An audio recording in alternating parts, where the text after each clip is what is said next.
श्याम लालो सुंदर कन्याओं, मौज चल रही है, पढ़ाई चल रही है सर, मौज भी चल रही है और पढ़ाई भी चल रही है। आज अपन पीछे दिखाई दे रहा है तो पढ़ चुके हैं। इसलिए आज का जो हमारा चालू नया है जिसे हम बोलते हैं वे ऑप्टिक्स। सही बताऊं तो कई बच्चों को बीटेक कैसे वाला है और उन्होंने पता नहीं क्या पढ़ा रहे हैं। इसको बीटेक कैसे ध्यान से सुनो। सही बताऊं बीटेक तो रिवीजन चलता है।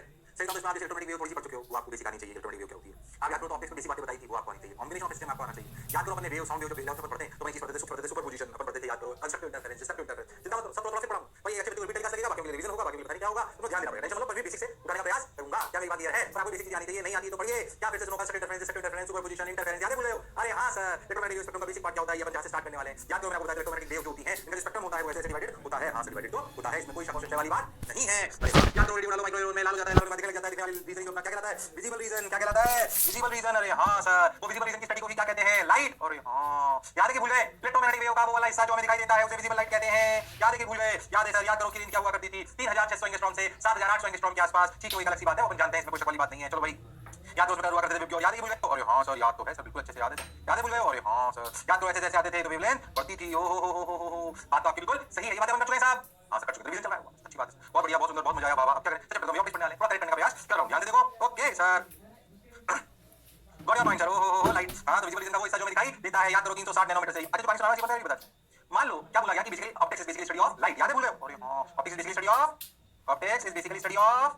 अरे हां sir is basically study of light. जब ऑप्टिक्स पढ़ाई होगी या पढ़ाएंगे ध्यान से समझो तो सबसे पहली बात सुनाई जाएगी optics is basically study of light. अब याद करो लाइट का बिहेवियर ना अलग अलग होता है। अगर लाइट को ऐसे छेद ऐसी चीजों पर गिराया जाए जिनके डायमेंशंस वेवलेंथ ऑफ लाइट से काफी ज्यादा हो तो लाइट हमारे नॉर्मल लाइट बिहेव करती है। Reflection refraction. अच्छा तो उसने यही बोला कि होल ऑफ डायमेंशंस छेद है ऐसे समझो और उनसे लाइट को पास कराया जाए और छेद के डायमेंशंस काफी बड़े होंगे वेवलेंथ ऑफ लाइट। ध्यान से समझो वेवलेंथ ऑफ लाइट काफी छोटी है। 3600 नैनोमीटर या 3600 एंगस्ट्रॉम से 7800 एंगस्ट्रॉम बहुत छोटी क्वांटिटी है। यानी कि सोच के देखो तो 2 सेंटीमीटर का छेद भी 1 सेंटीमीटर का छेद भी बहुत बड़ा होगा इन कंपैरिजन टू दिस। अगर इन छेद से मान लीजिए लाइट को पास कराया जाए तो बिल्कुल सिंपल बिहेवियर हम जानते हैं कि स्ट्रेट लाइन में भी लाइट ट्रैवल करेगी। ये करिए लो भैया। अगर मैं एक कार्डबोर्ड को नीचे भी कर दूं तो भैया एक आराम से ब्राइट स्पॉट बनेगा। लाइट बिहेव्स लाइक अ रे। नॉर्मल बिहेवियर, ये पढ़ने की जरूरत नहीं है। अगले एक लेक्चर में बिना आज के लेक्चर में सारी चीजें उतारो, कोई जरूरी नहीं है क्योंकि मैक्सिमम टाइम रिवीजन ही चलेगा। ओके सर तो नॉर्मल बिहेवियर में लाइट सीधी आती है, रे की तरह आती है। आप सब लोग जानते हैं रे क्या है, लाइट अपन ट्रैवल करना जानते हैं। पर कभी ऐसा समझो आप कि अगर ये जो डायमेंशन है, ये जो छेद है, आप ऐसा समझो मैंने प्रैक्टिकल मैंने नहीं कहा, मैंने प्रैक्टिकल देखा कि जिन छेदों से लाइट जा रही है अगर उन छेदों का डायमेंशन बहुत छोटा हो जाए, यानी कि ऐसी चीजों पर, ऐसी वस्तुओं पर लाइट गिरे जिनके dimensions comparable to wavelength of light behave करते हैं। लाइट ऐसे आ रही बड़ा मोटा छेद है, ओ आराम से जैसे बस मान लो छेद और मेरी भाई मेरी साइड तो उसका कट दोगे तो चला लूं। अरे हां सर तो light behave in different way. समझो फंस जाती है वो अपनी वेवलेंथ के बराबर अगर डायमेंशंस वाले ऑब्जेक्ट हो तो it behaves in different way.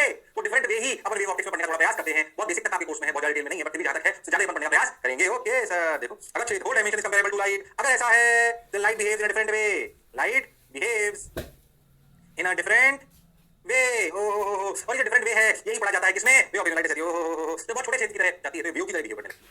कैसे बिहेव लगती है? Start behaving as a wave, starts behaving as a wave. और जैसे ही वेव आती है क्या वैसे ही interference, destructive interference, constructive interference, superposition, interference क्या ऐसा आने लगता है।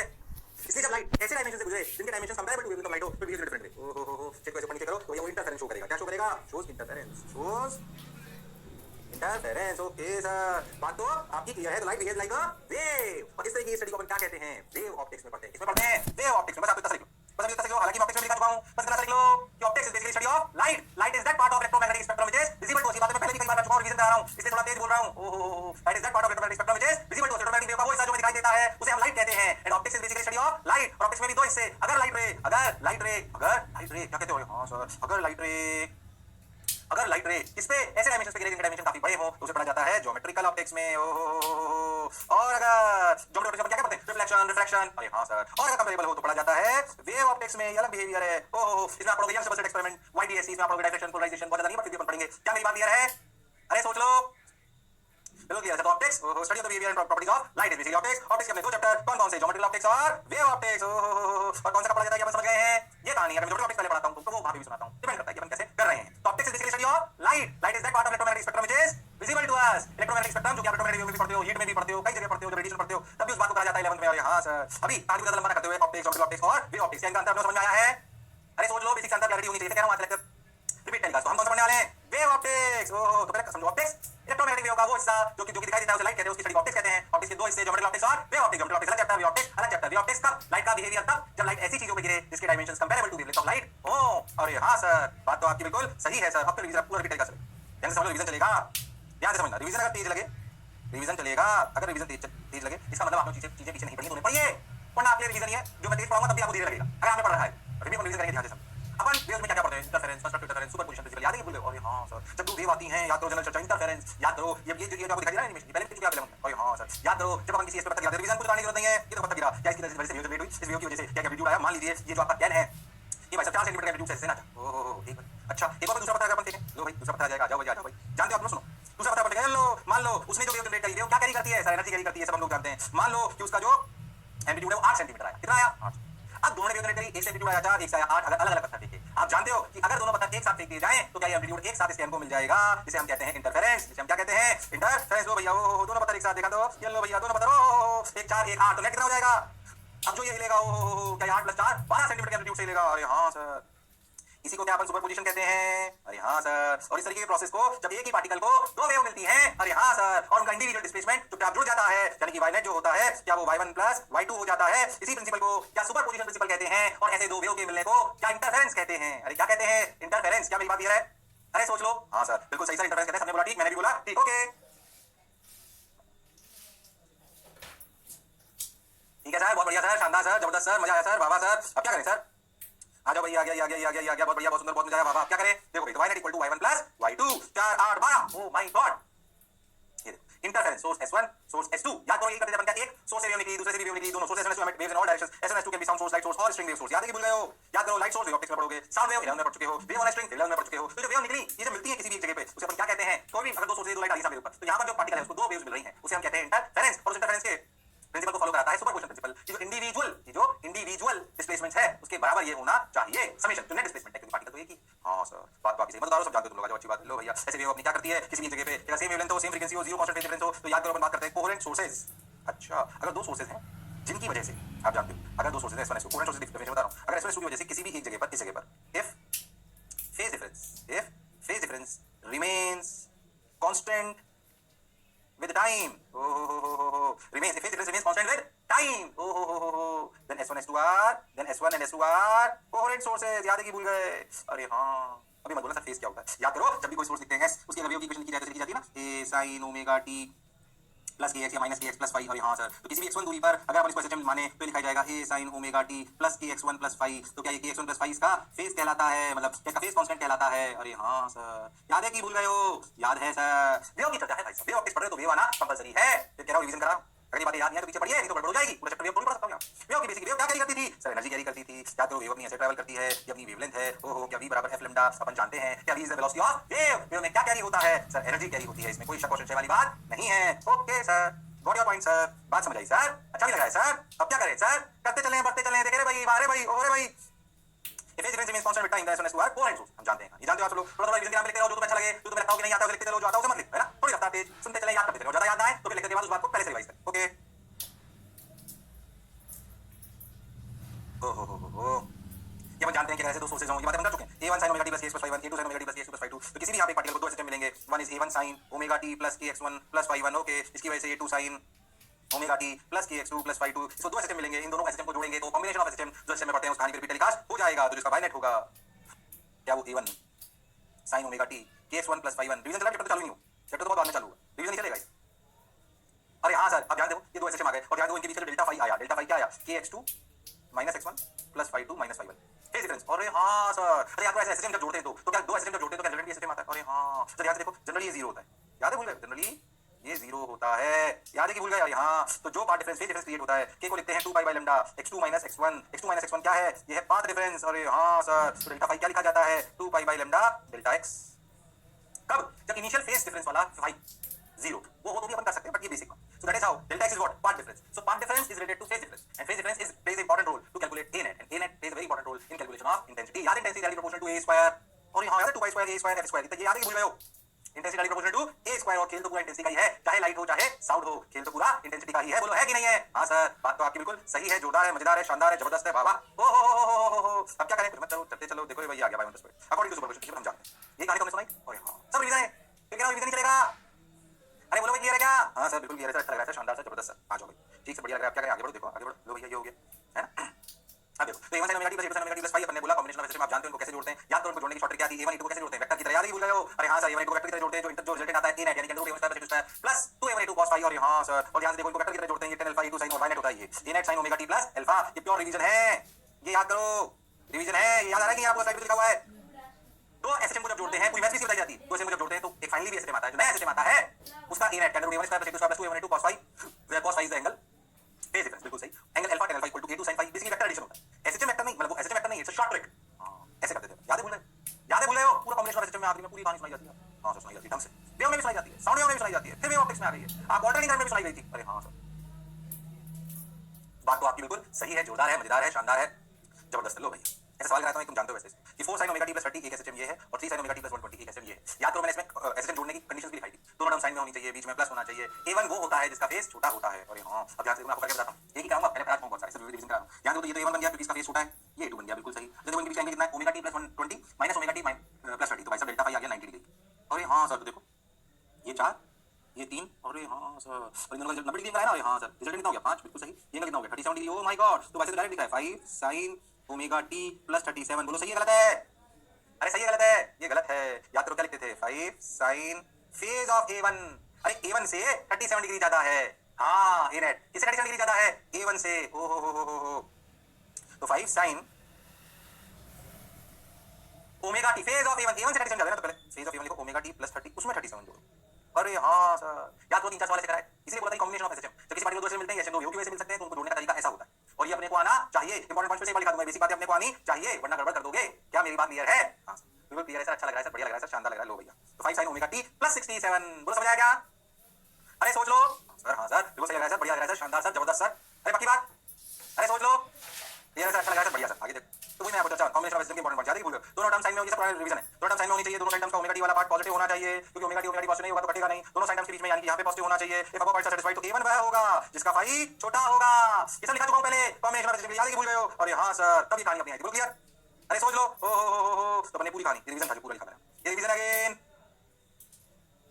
ये स्टोरी बोल रहा है, तुमको तेज लगता नहीं पड़ा, इन्होंने पढ़ा उनकी तो बेटा लिखा, उनकी बहुत धीरे। ओहो, इसलिए ऐसा चैनल लिखा रहा हूं कि आता है तो रिवीजन कर लो, नहीं आता है तो इसे पढ़ो, इनके बिना नहीं होगा। देखो ऐसे डायरेक्ट थोड़ी ना कि पढ़ लें, तो रिवीजन करके ले जाना, गड़बड़ नहीं करनी है। तो मुझे पता है तुम नालायकी कर लेते हो कई बार, करते हो नहीं करते हो? नहीं करते सर।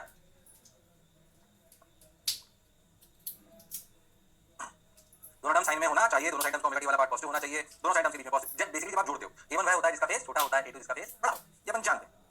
अच्छा अगर बीच में पॉजिटिव नहीं हो तो आप sin 90 + थीटा, या cos में हो तो sin 90 + थीटा करके, या अगर sin नेगेटिव में हो तो sin 180 + थीटा करके, आप बहुत सारी चीजें करके ऐसी कंडीशंस को सेटिस्फाई करा सकते हो। ये अपने को क्लैरिटी ठीक भाई, तो मेरा बहुत ज्यादा सवाल करा नहीं रहा हूं क्योंकि मैं पहले कर चुके हैं, तो रिवीजन ही करा रहा हूं, ठीक है सर। फिर अगर ऐसा हो जाता है तो a1 a2 को वेक्टर की तरह जोड़ते हैं, जो रिजल्ट आता है उसको a लिखते हैं, sin क्या लिखते हैं, sin फेज ऑफ a1, क्या लिखते हैं, phase of a1 plus alpha. बोलो भैया इतनी कंडीशन आपको समेशन के लिए पता होनी चाहिए, इतनी कंडीशन आपको समेशन के लिए पता होनी चाहिए। बेसिकली ध्यान दो, तो कहानी पढ़ाओ कहां से कहां गया। देखो इलेक्ट्रोमैग्नेटिक वेव स्पेक्ट्रम का वो हिस्सा जो दिखाई देता है उसे ऑप्टिक्स कहते हैं, और इसके दो चैप्टर, ज्योमेट्रिकल ऑप्टिक्स और वेव ऑप्टिक्स। ज्योमेट्रिकल ऑप्टिक्स वह जिसमें अगर डायमेंशंस ऑफ द बॉडी काफी बड़े, जब लाइट ऐसी चीजों पे गिरती है जिनके डायमेंशंस बहुत बड़े होते हैं comparable to wavelength of light, तब ज्योमेट्रिकल ऑप्टिक्स पढ़ते हैं। जब कंपैरेबल होते हैं तो भाई साहब वो वेव की तरह बिहेव करने लगती है, और डिफरेंट तरीके से बिहेव करती है, उसे पढ़ते हैं वेव ऑप्टिक्स। बोलो क्लियर? फिर मैं आपको बताया क्योंकि वेव की तरह बिहेव करती है, तो वेव की बेसिक प्रॉपर्टीज आपको आनी चाहिए। वेव क्या कैरी करता है, एनर्जी उसका बेसिक फॉर्मूला v बराबर f लैम्डा, f क्या है, फ्रीक्वेंसी लैम्डा क्या है, wavelength, frequency is 1/t, v क्या है, स्पीड ऑफ वेव, वेव का मतलब जो एनर्जी ट्रैवल करने की रफ्तार है। जब दो वेव मिलती है, हर एक वेव क्या अपने पार्टिकल को सिंपल हार्मोनिक वेव अपनी होती है, उनका अपने आगे हर सक्सेसिव पार्टिकल को भी एसएचएम देती है। जब एक पार्टिकल को दो एसएचएम मिलते हैं तो उसे सुपरपोजिशन प्रिंसिपल से सॉल्व करा जाता है। इस प्रोसीजर को हम इंटरफेरेंस कहते हैं। सुपरपोजिशन प्रिंसिपल में कॉम्बिनेशन ऑफ एसएचएम आपको आना चाहिए, और वही मैं आपको पढ़ा रहा हूं। ऐसे आपको सीक्वेंस याद होनी चाहिए, गड़बड़ करोगे तो समझ नहीं आएगा। क्या मेरी बात क्लियर है? हां सर, बिल्कुल क्लियर है सर, जोरदार क्लियर है सर, मजेदार क्लियर है, पक्की बात?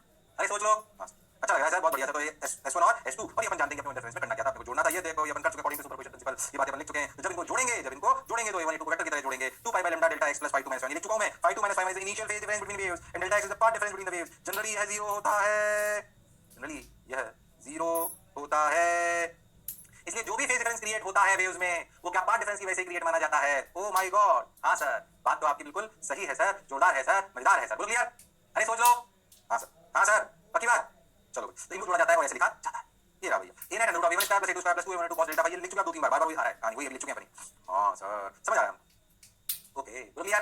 अरे सोच लो, हां सर, ये मैं बिल्कुल क्लियर है, क्रिस्टल क्लियर है। आ जाओ, तो जनरली phi 2 = phi 1 अगर ऐसा होता है। अच्छा हम जानते हैं एक बात, क्या intensity directly proportional to a square. सारा खेल तो इंटेंसिटी का होता है। अपने को लाइट ज्यादा दिख रही है, कम दिख रही है, हमें एम्पलीट्यूड से क्या मतलब, लाइट के एम्पलीट्यूड से हमें तो उसकी रोशनी, उसकी ताकत, उसकी पावर, उसकी इंटेंसिटी से मतलब है। हम जानते हैं कि intensity directly proportional to a square, इसलिए अगर तुम्हें याद हो तो अपन ऐसे लिखते हैं कि a net square = a1 square plus a2 square plus 2a1 a2 cos delta phi.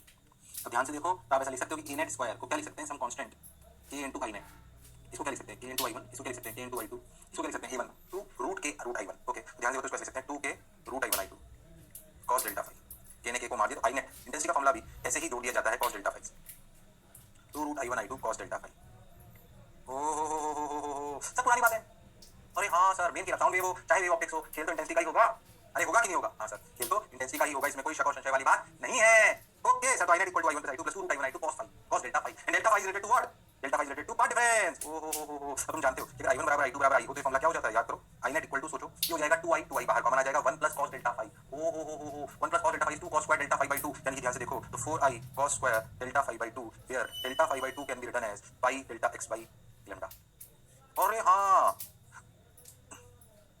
ध्यान से देखो तो this is the relation when intensity from both the sources is same and that is how intensity is related to path difference. मतलब जैसे जैसे आप location change करोगे S1 S2 से को देखने की, जैसे जैसे लोकेशन चेंज करोगे डेल्टा एक्स चेंज होगा, डेल्टा एक्स चेंज होगा। तो भाइयों और बहनों आपको समझ में आता है कि इंटेंसिटी चेंज होगी। मतलब एक लाइट बल्ब यहाँ है, एक लाइट बल्ब यहाँ पर है, तो मैं यहाँ खड़ा हूँ तो हो सकता है मेरे को लाइट ज्यादा दिखाई दे, यहाँ खड़ा हो जाऊँ तो कम दिखाई। सर ऐसा तो नॉर्मल लाइफ में तो नहीं होता, लेकिन नॉर्मल लाइफ में जो आपके सोर्सेज होते हैं वो कोहेरेंट नहीं होते। ये सारी कहानी किनके लिए हो रही है? कोहेरेंट। वेव ऑप्टिक्स में यही एक्सपेरिमेंट्स करेंगे कि अगर हम लाइट के कोहेरेंट सोर्सेज जनरेट कर लें तो क्या हमें किसी जगह पर ब्राइट और किसी जगह पर डार्क नजर आएगा? हाँ आता है। उसका बेस्ट एक्सपेरिमेंट है जो आपके कोर्स का पार्ट है, उसे हम कहते हैं यंग्स डबल स्लिट एक्सपेरिमेंट, जवान दो छेद प्रयोग। ओ ये करके बताया लोगों ने, नॉर्मल लाइफ में नहीं दिखाई देता। हम लोग सर हम सेम कंपनी के बल्ब ले आए, सेम वोल्टेज के लिए आए तो कोहेरेंट हो ही जाएंगे, नहीं वो भी कोहेरेंट नहीं होंगे। तो कोहेरेंट सोर्स जनरेट करने के लिए एक्सपेरिमेंट करने पड़ते हैं। उन कोहेरेंट सोर्सेज को जनरेट कर लो तो ब्राइट डार्क आपको नजर आ सकता है, जिसे हम इंटरफेरेंस बोलेंगे। और हां वही भी ऑप्टिक्स में पढ़ना होता है। अरे जनरल बातें करते हैं, बोलो क्लियर है क्या?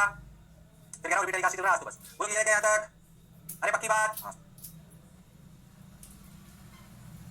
क्लियर है सर, अच्छा लग रहा है सर, बहुत बढ़िया सर, शानदार सर, मजेदार सर, वाह वाह सर, यहां तक तो क्लियर है सर, बढ़िया लग रहा है। पक्की बात? आगे बढ़ जाओ मास्टर।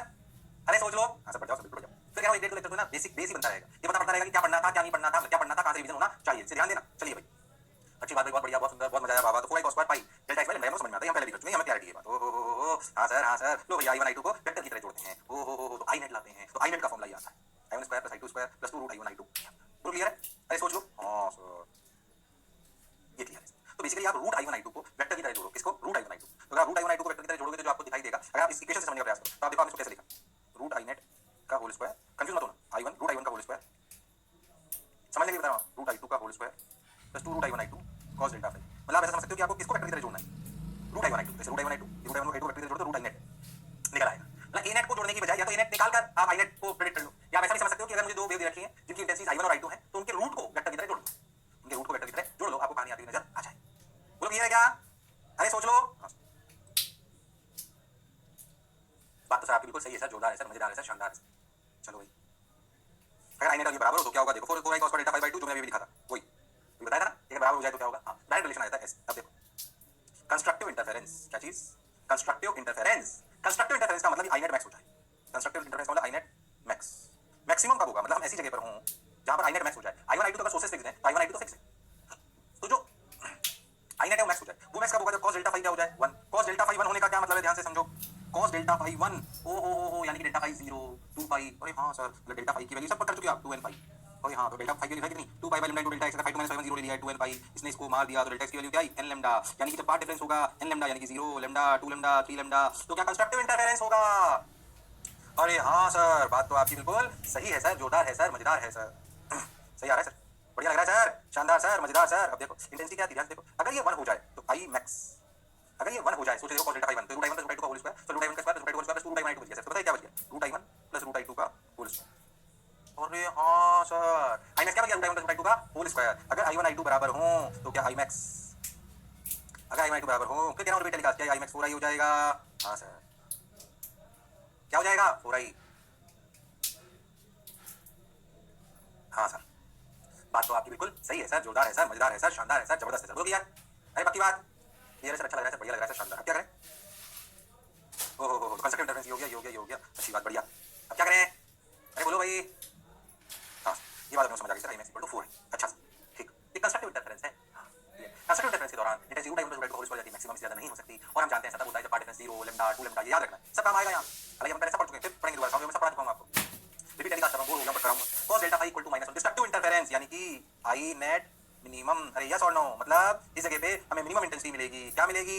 मिनिमम इंटेंसिटी, अरे यस और नो? हाँ सर बात तो आपकी बिल्कुल सही है, मिनिमम कब? जब cos डेल्टा phi क्या हो जाएगा? -1, डेल्टा phi -1 का मतलब पाई 3 पाई 5 पाई, अरे हाँ सर डेल्टा phi के लिए क्या लिखेंगे? डेल्टा phi के लिए लिखेंगे 2n + 1 पाई या 2n - 1 पाई, जो आपको अच्छा लगे, n के लिए 0 रखो पाई, n के लिए 1 रखो 3 पाई एंड सो ऑन, ओ हो n 0 1 2 एंड सो ऑन, बिल्कुल सही बात सर। और डेल्टा फाई के लिए अगर इनिशियल फेज डिफरेंस 0 मान लें तो 2 pi by lambda into delta x equal to 2n + 1 pi, हो पाई ने पाई को मार दिया, डेल्टा x की वैल्यू 2n + 1 लैम्डा बाय 2, हो यानी कि डेल्टा x की value lambda by 2 3 lambda by 2 5 lambda by 2 and so on. अगर पार्ट डिफरेंस ऐसा हो तो डिस्ट्रक्टिव इंटरफेरेंस सोच के देखो, आई मिनिमम हो जाएगा root I one minus root I two का होल स्क्वायर। अगर आई वन बराबर आई टू हो तो आई मिनिमम जीरो हो जाएगा। अरे क्या हो जाएगा? जीरो। इसमें कोई शक और संशय वाली बात नहीं है। बोलो भाई, अरे बोलो भाई, बात तो सर आपकी सही है सर, बढ़िया है सर, शानदार है सर, मजेदार है सर। क्या करें सर, कुछ मत करो, सुनते चलो, करते चलो। देखो भाई, बारे भाई, मजा है भाई। ओ आगे बढ़ जाए। अरे सोच लो, हाँ सर बढ़ जाओ ना सर। तो कंस्ट्रक्टिव और डिस्ट्रक्टिव इंटरफेरेंस क्या होता है हम जानते हैं, कहानी हम रिपीट कर सकते हो ना। कंस्ट्रक्टिव क्या होता है, डिस्ट्रक्टिव क्या होता है, क्या कहानी हमें समझ में आती है? हाँ सर बिल्कुल समझ में आती है, इसमें कोई शक और संशय वाली बात नहीं है। Okay sir, got your point sir, बात समझ आई सर। अब क्या करें सर, आगे बढ़ जाओ, आ जाओ भैया, ये हो गया कंस्ट्रक्टिव इंटरफेरेंस, डिस्ट्रक्टिव इंटरफेरेंस। आप लोग जानते हो ये क्या है जो मैंने अभी दिखाया। ओहो, इंटेंसिटी के बारे में बता दिया। ए मैक्स अगर अपन ध्यान से देखें तो अपन क्या बोलते हैं, A one square plus A two square plus two A one A two. Intensity लिखो यार, अपने एम्पलीट्यूड लिखो, एक ही बात है, two A one A two cos delta phi, ये अपना होता है ए नेट स्क्वायर। तो अगर कंस्ट्रक्टिव इंटरफेरेंस है तो क्या ए वन प्लस ए टू आ जाएगा, और अगर डिस्ट्रक्टिव है तो क्या ए वन माइनस ए टू आ जाएगा। कम और का मतलब जो बड़ा उसमें से माइनस कर, और मैं तो एक सब रखूंगा, ठीक है। अब देखो ये लैम्डा, यहाँ लिखो आई नेट क्या होगा, आई नेट होगा root I one plus root I two का होल स्क्वायर, और I minimum root I one minus root I two का होल स्क्वायर, ठीक है। आई मैक्स है ना, और अगर आई वन बराबर आई टू हो तो आई मैक्स की वैल्यू 4 आई होती है, ऐसे याद होना चाहिए। और अगर आई वन बराबर आई टू हो तो आई मिनिमम की वैल्यू 0 होती है। अरे बोलो भी क्लियर है क्या? अरे सोच लो, अरे पक्की बात। हाँ सर बिल्कुल पक्की बात सर, बढ़िया बात सर, शानदार बात सर, जबरदस्त सर, बहुत बढ़िया बाबा। अरे बोलो भाई, तो कहानी ऐसे याद होती है, ये सब आप जानते हो, फिर भी एक बार अच्छे से, ये तो पूरा स्लाइड पे लिखा हुआ है, ये आपको क्लैरिटी होनी चाहिए। हाँ सर, तो स्पेशल कंडीशंस कंस्ट्रक्टिव और डिस्ट्रक्टिव, किसी भी बाकी हर जगह कंस्ट्रक्टिव या डिस्ट्रक्टिव ऐसा तो जरूरी नहीं है ना, जनरल भी कुछ और भी हो सकता है। जहाँ पे इंटेंसिटी ध्यान से देखो तो मिनिमम पे अगर देखें तो इंटेंसिटी 0 है और मैक्सिमम पे 4 है, क्या कहीं पे इंटेंसिटी 3 भी हो सकती है? हाँ हो सकती है, और कंस्ट्रक्टिव भी कहलाएगी और डिस्ट्रक्टिव भी कहलाएगी, वो नॉर्मल जनरल जगह कहलाएगी। क्या मेरी बात क्लियर है? अरे सोच लो। हाँ सर बिल्कुल क्लियर है सर, शानदार है सर, ये हो गया, ये हो गया, ये हो गया। कंस्ट्रक्टिव डिस्ट्रक्टिव की कहानी यहाँ तक समझ में आ गई, अच्छा लग रहा है, बढ़िया लग रहा है। हो अब मैं ना बेसिकली जैसे सवाल ला रहा हूँ, ये सवाल आप साउंड में भी करते हैं, दोबारा रिपीट टेलीकास्ट कर रहा हूँ, ध्यान समझना। ऐसे सवाल साउंड में भी हो सकते हैं, ऐसे ऑप्टिक्स में भी हो सकते हैं, दोनों को मैं वापस कनेक्ट करने का प्रयास कर रहा हूँ। जैसे साउंड में पढ़ रहा हूँ उसके लिए ऑप्टिक्स सारी तरह से खत्म हो गई। अच्छा, और नहीं तो कभी ऑप्टिक्स पढ़ लेंगे, साउंड से खत्म हो जाएगा, दोबारा रिपीट टेलीकास्ट कर रहा हूँ। पहले बताओ क्या कंस्ट्रक्टिव इंटरफेरेंस डिस्ट्रक्टिव इंटरफेरेंस की कहानी समझ में आई है? हाँ सर आई। काका कैसे पार्ट डिफरेंस का क्लियर है। सवाल चालू करते हैं, ये मानकर कि तुमने पहले से नहीं करे हैं, थोड़ी सी रफ्तार तेज, बाकी सब वैसा ही रिपीट टेलीकास्ट। मान लो कि दो पॉइंट सोर्सेज हैं, S1 S2 और बोला गया उनके बीच, वो जो सोर्सेज है वो कोहेरेंट है ना, कोहेरेंट भी है, और उनके बीच का जो उनकी जो वेवलेंथ है वो लैम्डा है, और उनके बीच की जो दूरी है 3.2 लैम्डा है, ठीक है। Find out the number of maximum minimum observed during the motion from S1 to S2। मान लीजिएगा एक ऑब्जर्वर है, ठीक। तो आप समझो कि अगर ये साउंड वेव होती, ये साउंड वेव है, तो S1 S2 साउंड के सोर्सेज हैं और ऑब्जर्वर तार है। अगर ये दोनों लाइट है, यानी कि कोहेरेंट सोर्सेज दोनों लाइट है, बल्ब है, तो फिर ये आंख है, वेव ऑप्टिक्स वाली, इसीलिए कह रहा हूं सेम बात। खैर, अगर एक ऑब्जर्वर यहां से यहां ऐसे चलता है तो आपसे पूछा गया कि उसको रास्ते में कितने मैक्सिमा और कितने मिनिमा मिलेंगे, उसको रास्ते में कितने मैक्सिमा और कितने मिनिमा मिलेंगे, ये आपसे पूछा जा रहा है। अच्छी बात सर, कितने मैक्सिमा और कितने मिनिमा मिलेंगे, सबने बोला ठीक, मैंने भी बोला ठीक, पहले समझे। बेसिकली खेल तो पूरा डेल्टा एक्स का होता है। हाँ सर डेल्टा एक्स का होता है। सोचो इस S1 वाली जगह पे डेल्टा एक्स कितना है, 3.2 लैम्डा, ध्यान देना। क्यों? सोचो जो S1 पर अगर आप खड़े हो ऑब्जर्वर, तो S1 से जो वेव चली तो 0 चली, और जो S2 से वेव पहुंची वो तो 3.2 लैम्डा चल गई। वो कितना चल गई? 3.2 लैम्डा। हाँ सर बात तो आपकी बिल्कुल सही है सर, वो तो 3.2 लैम्डा चल गई। अगर वो 3.2 लैम्डा चल गई तो यहाँ पे पार्ट डिफरेंस 3.2 लैम्डा आ गया। अरे हाँ, ऐसे करना तो S2 पर अगर आप खड़े हो ऑब्जर्वर, S2 पर तो कितना पार्ट डिफरेंस होगा, तब भी 3.2 लैम्डा होगा। बोलो क्यों? क्योंकि अब S2 से चलने वाली वेव 0 चलेगी, पर क्या S1 से चलने वाली वेव 3.2 लैम्डा चलेगी, तो यहाँ पे आएगा 3.2 लैम्डा। बात तो सर आपकी बिल्कुल सही है। बोलो भाई। पर देखो जब आप S1 पे खड़े थे तो S2 का पार्ट डोमिनेट करा था, जब आप S2 पे खड़े थे तो S1 का पार्ट डोमिनेट करा था। अगर तुम बहुत ध्यान से देखो तो बिल्कुल बीच में मिडिल, अगर मिडिल में सोचो तो S1 वाली वेव कितना चलेगी, 1.6 लैम्डा, 3.2 लैम्डा का आधा, और S2 वाली कितनी चलेगी, 1.6 लैम्डा। अरे हाँ, तो पार्ट डिफरेंस कितना हो जाएगा, 0। अरे हाँ सर, तुम ध्यान से देखो, जब आप S1 से चले तो पार्ट डिफरेंस कितना था, 3.2 लैम्डा। अरे हाँ, मिडिल में आ गए तो पार्ट डिफरेंस हो गया 0, 0 से 3.2 लैम्डा। अरे हाँ सर, तुम ध्यान से देखो तो पार्ट S1 से जब आप चले ना, तो S1 से जब आप चले तो मिडिल तक पार्ट डिफरेंस बढ़ा, S1 से मिडिल तक डेल्टा एक्स बढ़ा, देन सॉरी डेल्टा एक्स घटा, S1 से मिडिल तक डेल्टा एक्स घटा 0 हो गया ना, then again increases till S2। अरे हाँ, तुम ध्यान से तो पार्ट डिफरेंस का क्या हुआ, 3.2 लैम्डा से 0, फिर 0 से 3.2 लैम्डा। अरे हाँ सर, अब देखो अगर 3.2 लैम्डा ऐसे समझो आप, थोड़ा बड़ा बनाता हूं, यहाँ पे पार्ट डिफरेंस 3.2 लैम्डा था, ये 0 था, फिर 3.2 लैम्डा। तुम ध्यान से बड़ा करके बता रहा हूँ, तो इधर से इधर चले तो डेल्टा एक्स घटा होगा। तो सोचो क्या 3.2 लैम्डा में घटकर क्या कहीं पे 3 लैम्डा आया होगा? अरे हाँ, कैसे कहीं 2 लैम्डा भी आया होगा? अरे हाँ, ऐसे कहीं लैम्डा भी आया होगा? अरे हाँ, ऐसे कहीं लैम्डा भी आया होगा, 2 लैम्डा भी आया होगा, 3 लैम्डा भी आया होगा। ये सब क्या है, ये सब क्या है, मैक्सिमास। जहां पर पार्ट डिफरेंस, ध्यान से देखो, जहां पर path difference 0 lambda 2 lambda 3 lambda है, वो सब क्या है, मैक्सिमास। यानी कि 1 2 3 4 5 6 7 मैक्सिमास हैं। ओहो, मिनिमास कब आते हैं बच्चों? सर मिनिमास आते हैं 1.5 lambda, 0.5 lambda, 2.5 lambda, 3.5 lambda. 3.5 lambda तो हो ही नहीं सकता इसमें, क्या 2.5 लैम्डा हो सकता है? बिल्कुल हो सकता है। क्या 1.5 लैम्डा हो सकता है? बिल्कुल हो सकता है। क्या 0.5 लैम्डा हो सकता है? बिल्कुल हो सकता है। क्या फिर 0.5 लैम्डा हो सकता है? बिल्कुल हो सकता है। क्या 1.5 लैम्डा हो सकता है? बिल्कुल हो सकता है। क्या 2.5 लैम्डा हो सकता है? बिल्कुल हो सकता है। ध्यान से देखो तो, ध्यान से देखो तो ये 6 क्या हैं, मिनिमास। यानी कि जब ऑब्जर्वर S1 से S2 चलेगा तो उसे 7 मैक्सिमा मिलेंगे और 6 मिनिमा। मिनीमा मिलेंगे, 7 मैक्सिमा मिलेंगे और 6 मिनीमा मिलेंगे। इसमें कोई शक और संशय वाली बात नहीं है। बोलो, अरे सोच लो। बात तो सर आपकी बिल्कुल सही है सर, जोरदार है सर, मजेदार है सर, शानदार है सर, जबरदस्त है सर, बढ़िया लग रहा है सर, अच्छा लग रहा है सर। हो गया सर, अब क्या करें सर। लो अब इस तुमसे कराऊं और ये फिर साउंड में भी करा चुका हूं पहले, रिपीट टेलीकास्ट चल रहा है। अरे बोलो भाई, अरे सोचो रे भाई, अभी तो ऐसा तुम्हारे पास आने वाला है। नंबर ऑफ मैक्सिमम 2 3 सवाल कराऊंगा, इसलिए कह रहा हूं क्योंकि प्रैक्टिस बहुत आवश्यक है। अच्छा बढ़िया बात है सर, अच्छी बात है। तो number of maximum 7, number of minima 6, जो पढ़ा जो समझा बिल्कुल सही है। सवाल कैसे का है बोलो, क्लियर है? हां अब बताओ, ध्यान समझो। सवाल वही S1 S2 दूरी 4.6 lambda, find the number of maximas and mean observed during the motion from S1 to S2। फिर से अगर ऑब्जर्वर, अब तुम बता सकते हो, फिर से अगर ऑब्जर्वर S1 से S2 चलेगा, अब डेटा 3.2 लैम्डा की बजाय 4.6 लैम्डा है दूरी। बताइए, अरे बताइए कितने मैक्सिमास कितने मिनिमास तुम कर सकते हो। वो हुनर वो काबिलियत तुम्हें है।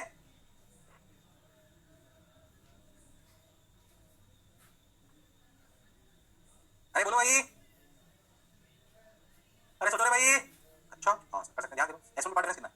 S1 पे डेल्टा x है 4.6 लैम्डा, मिडिल में कितना है 0, यहाँ पे फिर से कितना है 4.6 लैम्डा। ध्यान से देखो मैक्सिमास क्या क्या होंगे, देखो 4 lambda 3 lambda 2 lambda lambda 0 lambda 2 lambda 3 lambda 4 lambda. अरे हाँ सर, 1 2 3 4 4 4 8 और 9। अरे हाँ मिनिमास देखो, मिनिमास देखो 4.5 lambda 3.5 lambda 2.5 lambda 1.5 lambda 0.5 lambda 0.5 lambda 1.5 lambda 2.5 lambda 3.5 lambda 4.5 lambda. अरे हाँ सर, तो 1 2 3 4 5 5 5 10। तो भैया 10 तो मिनिमा 9 मैक्सिमा, मेरे हिसाब से तो ये आंसर आना चाहिए 9 मैक्सिमा और 10 मिनिमा। अरे बोलो भाई, अरे सोचो भाई। बात तो सर आप बिल्कुल सही कह रहे हो, जोरदार कह रहे हो, मजेदार कह रहे हो, मौज के साथ कह रहे हो। Number of maxima 9, number of minima 10। ठीक है, अब देख फिर उसी प्रकार के सवाल है। 2 point sources S2 separated by 4.2 lambda, if an observer standing at the centre, यहां पे ऑब्जर्वर, ठीक है, और to sources starting from towards S2, वो कितनी देर चलना चालू करता है? S2 की तरफ चलना चालू करता है, ठीक है। Find out the minimum distance travelled by the observer to meet the first maxima. जब वो यहां पर था मिडिल में, पहले था जब वो बिल्कुल मिडिल में था सेंटर पे, तो उसको मैक्सिमा मिल रहा था कि मिनिमम मिल रहा था? सेंटर पे जब था, याद करो सेंटर पे पार्ट डिफरेंस 0 हो जाता है। हां पार्ट डिफरेंस 0 हो जाता है तो यहां पे मैक्सिमा था, तो इस मैक्सिमा की बात ही नहीं कर। उसने बोला कि मुझे कितनी मिनिमम दूरी चलनी पड़ेगी S2 की तरफ कि मुझे फिर से मैक्सिमा मिल जाए। मुझे कितनी मिनिमम दूरी चलनी पड़ेगी किसकी तरफ? S2 की तरफ, कि मुझे फिर से मैक्सिमा मिल जाए। ओ हो कंफ्यूज मत होना बिल्कुल। बोलो भाई कि मुझे फिर से मैक्सिमा मिल जाए, कितनी मिनिमम दूरी चलनी पड़ेगी मुझे सेंटर से S2 की तरफ कि मुझे फिर से मिनिमा सॉरी मैक्सिमा मिल जाए। ये वाली बात आपको बतानी है। बोलो भाई, ये वाली बात आपको बतानी है, इसमें कोई शक और संशय वाली बात नहीं है। बोलो भाई, बोलो भाई, अरे बोलो भाई, बोलना पड़ेगा। अच्छा पहले एक बात समझो, इस जगह पे डेल्टा x कितना है 0, यहाँ पे कितना है 4.2 लैम्डा। जब अपन चलना मान लेते हैं अपन चले x, पहले समझो 0 से पहला मैक्सिमा आने के लिए पार्ट डिफरेंस कितना होगा लैम्डा। तो यानी पहली बार जिस जगह मैक्सिमा दिखेगा इधर सेंटर से चलने पर वो आपको लैम्डा दिखेगा। अच्छा अब समझो, यानी S1 से जो दूरी चले वो कितना चले, ये था 2.1 लैम्डा प्लस x, और S2 से कितना चले मान लेते हैं पॉइंट p। तो देखो S1p कितना है, S1p है 2.1 लैम्डा प्लस x, तो S2p कितना है 2.1 लैम्डा माइनस x। तो what is the path difference at p? वो होना चाहिए लैम्डा के बराबर, तो वो लिखा गया 2.1 lambda plus x minus 2.1 lambda minus x, ये लैम्डा के बराबर होना चाहिए। 2.1 लैम्डा 2 लैम्डा कट गया, कितना आया 2x equal to lambda, x की वैल्यू लैम्डा बाई। यानी कि अगर हम सेंटर से लैम्डा बाई 2 दूरी पर चल चलेंगे, कहां चल चलेंगे लैम्डा बाई 2 दूरी पर। ओके सर, कहां चल चलेंगे लैम्डा बाई 2 दूरी पर अगर हम चल चलेंगे तो भैया हमें मैक्सिमा मिल जाएगा, तो हमें मैक्सिमा मिल जाएगा, इसमें कोई शक और संशय वाली बात नहीं है। Okay sir, got your point sir, बात समझ आई सर, अच्छा भी लगा सर। अब क्या करें सर, सुनो। ओहो पॉइंट सही आया क्या? जो पढ़ा जो समझा बिल्कुल सही है, बोलो क्लियर। अरे सोच लो, लो भैया फिर देखो साउंड पे सब प्राइस देखो फिर। S1 S2 बेसिक सवाल है, S1 S2 के बीच में 5.2 लैम्डा है, find the minimum distance travelled by the observer to meet the second minima. समझे, S1 से चालू होते हैं ऑब्जर्वर यहाँ पर, और हमें ऐसे चलना है, और हमें वो भी ढूंढना है जहाँ पर सेकंड मिनिमा आएगा। ठीक, वो कौन सी दूरी होगी, मिनिमम क्या दूरी होगी S1 से जहाँ पर आपको दूसरी बार मिनिमा दिखाई देगा? कौन सी बार? दूसरी बार मिनिमा दिखाई देगा। करिए, ट्राई करिए, कर सकते हो तुम लोग, वो हुनर वो काबिलियत तुम्हें है। अरे हाँ हाँ, अरे कर सकते हो तुम लोग, वो हुनर वो काबिलियत वो इंसानियत तुम्हें है। अरे हाँ हाँ, अरे बोलो भाई, बोलो भाई, नहीं आया आया आया, ध्यान से पहले आप समझो S1 पर डेल्टा x कितना है 5.2 लैम्डा। फर्स्ट मिनिमा कहाँ पर आएगा? फर्स्ट मिनिमा आएगा जहाँ पर 5.2 लैम्डा से कम होगा ना सेंटर तक, तो सबसे पहले आएगा 4.5 लैम्डा। सेकंड मिनिमा कहाँ आएगा 3.5 लैम्डा। ओहो मतलब सेकंड मिनिमा वाली जगह पर डेल्टा x 3.5 लैम्डा होना चाहिए, ये डिग्री x। अब आप समझो, ध्यान से सोचो, आपको S2 डोमिनेट करेगा, S2 वाला पार्ट। तो देखो 3.5 lambda should be equal to S2p minus S1p। S2p मतलब 5 पॉइंट, ये दूरी कितनी बची 5.2 लैम्डा माइनस x, तो 5.2 लैम्डा माइनस x। अरे हाँ सही तो बोल रहा हूँ, ये भी डोमिनेट करेगा। अरे हाँ, तो 5.2 lambda minus x minus S1p that is minus x। अरे हाँ सर, ये इनका जो समेशन है x की वैल्यू वो कितना बोलो, समझ में आ रही बात? हाँ हाँ सर, बिल्कुल सही। 5.2 लेमडा था ना, तो S2P से जो अपन दूरी चले वो कितनी, यहाँ से चले S1 से x और यहाँ से चले S2 से, ये तो अपन लिख दिया 3.2 लेमडा, ये माइनस में समझ आ रहा है, उल्टा लेते इसलिए आ रहा है, कैसे लिख दिया अभी 3.5 लेमडा बाई 2, नहीं सॉरी ये आ गया अपना 3.5 लेमडा, अरे हाँ सर ये हो गया 5.2 लेमडा माइनस x, तो अपन ने लिख लिया 3.5 lambda equal to 5.2 lambda minus 2x, तो 2x equal to 5.2 lambda minus 3.5 lambda, बोलो क्लियर, तो कितना हो गया 5.2 लेमडा माइनस 3.5, तो 1.5 plus 0.2 1.7 lambda equal to 2x by 2, हो तो बेसिकली अगर आप ध्यान दें तो 3.4 बाई 4 लेमडा, जैसे भी तुम ठीक है लिख लो बात समझ में आ गई। अरे बोलो क्लियर है क्या, 17 लेमडा बटे 20, बोलो क्लियर, अरे सोच लो, अब कैलकुलेशन है, तो कैलकुलेशन का कर लियो 0.85 लेमडा, हाँ सही है,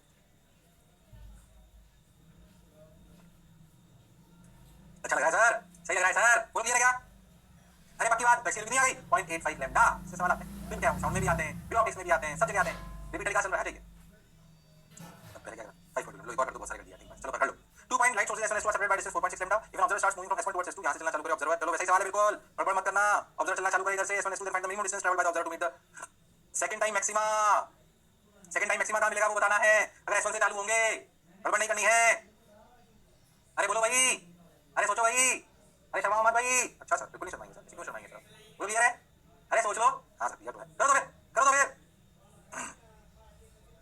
S1 वाली डेल्टा x क्या है 4.6 लेमडा, और यहाँ sir 4.6 lambda, okay sir got your point sir, बात समझ आई सर, अब क्या करें, देखो 4.6 लेमडा, अगर देखें तो फर्स्ट मैक्सिमा कहाँ आएगा, देखो भाई फर्स्ट मैक्सिमा 4 लेमडा पे आएगा, इधर से चलना चालू करें तो, और सेकंड मैक्सिमा सब 3 लेमडा पे आएगा, मान लो ये पॉइंट P है, यहाँ पे अगर सेकंड मैक्सिमा आना है, बिल्कुल वैसी ही कहानी, सेकंड मैक्सिमा आना है तो डेल्टा x की वैल्यू 3 लेमडा होनी चाहिए, ये दूरी x मान लीजिए, तो क्या ये दूरी 4.6 लेमडा माइनस x हो जाएगी, तो क्या पार्ट डिफरेंस जिसे आप ध्यान से देखो 3 लेमडा लिख रहे हो तो S2P माइनस S1P होगा, तो 3 लेमडा इक्वल टू S2P यानी कि 4.6 लेमडा माइनस x, S1P की वैल्यू x, तो क्या फिर से 2x की वैल्यू 1.6 लेमडा, तो x की value 0.8 lambda, oh my God, अरे बोलो भाई क्लियर है क्या, हाँ सर बिल्कुल क्लियर है सर, क्रिस्टल क्लियर है सर, बोलो क्लियर है, अरे सोच लो, हाँ सर क्लियर है सर, इसमें क्या है पक्की बात, अरे समझ आ रहा है, हाँ सर समझ आ रहा है सर, बढ़िया लग रहा है सर, अच्छा लग रहा है सर, शानदार लग रहा है सर, मजेदार लग रहा है सर, अब क्या करें, चलो भाई आगे बढ़ो 0.8 लेमडा, अच्छा लग रहा है, बढ़िया लग रहा है, शानदार जबरदस्त आंसर आगे देखा 0.8 लेमडा, जो पढ़ा जो समझा बिल्कुल सही है, जोरदार है, मजेदार है, शानदार है, अरे वाह, अब क्या करें लो भाई 2 point light source S1 separated by distance of 3 lambda, अरे टाइप की बात करते हैं, आप देखो अब अपना ऑब्जर्वर ना अभी तक देखो उसी लाइन पे चल रहा है, अच्छा अब मान लो वो किसी स्क्रीन पे चल रहा है, लाइट होगी तो स्क्रीन की बात हो रही होगी, एक स्क्रीन है देखो S1 S2 ऐसे स्क्रीन ऐसे, समझ आ रहा है स्क्रीन कैसे, final number of maximum minimum found on screen, पूछा इस पे कितने मैक्सिमा बनेंगे स्क्रीन पर अगर S1 S2 ऐसे 3 लेमडा दूरी पर है, अच्छा बात तो सर आपकी बिल्कुल सही है, ध्यान से देखो, अरे हाँ सर बात तो सही लगी सर, आपकी चीज लगी, थोड़ा इसको फील करेंगे ऐसे देखो S1 ये S2 ये 3 लेमडा और ये आपकी स्क्रीन, फिर आप पहले कर चुके ध्यान समझ, अगर मैं आपसे बोल दूं कि मान लेते हैं कि S1 S2 से ये दूरी मान लेते हैं कि x, तो सोचो इस वाली जगह पर पार्ट डिफरेंस क्या है, S1 से चले 3 लेमडा प्लस x और S2 से चले x तो माइनस x, तो क्या 3 लेमडा, अरे हाँ सर स्क्रीन के बिल्कुल सेंटर पर क्या पार्ट डिफरेंस 3 लेमडा है, हाँ सर बिल्कुल 3 लेमडा है, बिल्कुल 3 लेमडा है सर, ओके तो बिल्कुल सेंटर ऑफ द स्क्रीन पे path difference 3 lambda, path difference पे देखो हो क्या रहा है, या जज करना है, अच्छा मेरे बताओ डेल्टा x एट इंफिनिटी क्या है, अनंत पे चले गए, बोलो मान लीजिए स्क्रीन की अनंत हाइट पर चले, बोलो delta x at infinity implies that S2P is approximately S1P, that is delta x equal to 0, अगर आप अनंत पे चले गए तो S1P और S2P के इस लेमडा से कोई फर्क नहीं पड़ने वाला, अनंत पे चले गए ना आप तो, ओए हाँ तो क्या इंफिनिटी पर पार्ट डिफरेंस 0 होगा, और सेंटर पर कितना है सर 3 लेमडा, ऐसे नीचे देखो तो यहाँ पे नीचे वाली इंफिनिटी पर क्या होगा डेल्टा x इंफिनिटी